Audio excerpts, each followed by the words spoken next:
भगवान बुद्ध के शिष्यों में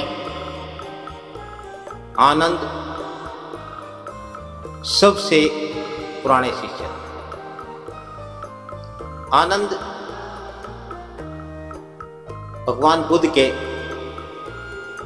आरंभ काल से और अंत तक उनके साथ पड़े रहे। एक बार की बात है,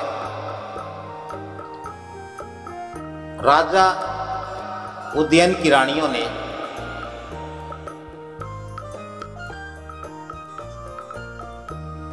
आनंद को 500 चादरें भेंट की और आनंद ने उन 500 चादरों की भेंट स्वीकार कर ली। और राजा उदयन यह देख रहे थे कि बड़े हैरान हुए कि आखिर 500 चादरों का आनंद क्या करेगा। उनकी जिज्ञासा बढ़ी। जब आनंद ने 500 चादरें ली और वह जाने लगे तो राजा उदयन से रुका नहीं गया।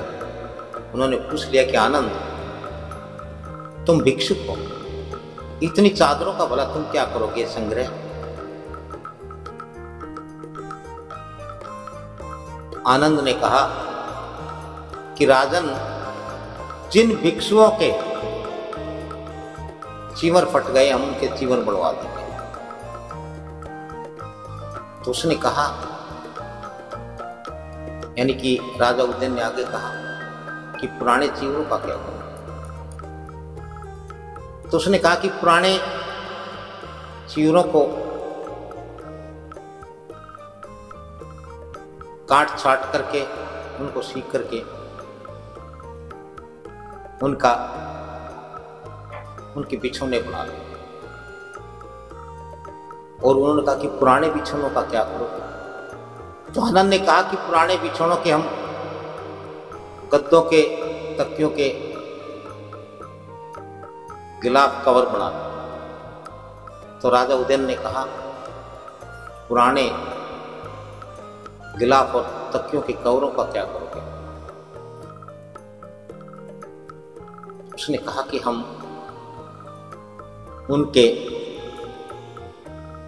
पायंदाज बढ़ा लेंगे। राजा उदयन ने अगला प्रश्न दाग दिया कि पुराने पायंदाजों का क्या करोगे? तो आनंद ने कहा कि हम उनसे झाड़न बनाएंगे, जो झाड़ने को सकता। तो राजा उदयन ने पूछा कि झाड़न, पुराने झाड़न का क्या करोगे? तो उसने कहा कि हम उन्हें भिगो करके, उन्हें कूट पीट करके, मिट्टी मिला करके उनका प्लास्टर तैयार करवा देंगे। इतनी बात, अंतिम बात सुनने के बाद राजा उदयन की जिज्ञासा शांत हुई। लेकिन इस चर्चा में, इस बातचीत में, इस जिज्ञासा से एक बात निकल करके आई है। आज से 2500 वर्ष से पहले की ये बात आज भी प्रत्येक आदमी पर, प्रत्येक राजा पर, भिक्षुक पर, घर पर और प्रत्येक राज्य पर लागू होती है कि मितव्ययता होनी चाहिए। हमें किसी भी वस्तु का, किसी भी चीज का तब तक प्रयोग करना चाहिए जब तक वह काम आने की अवस्था में हो, काम आती हो।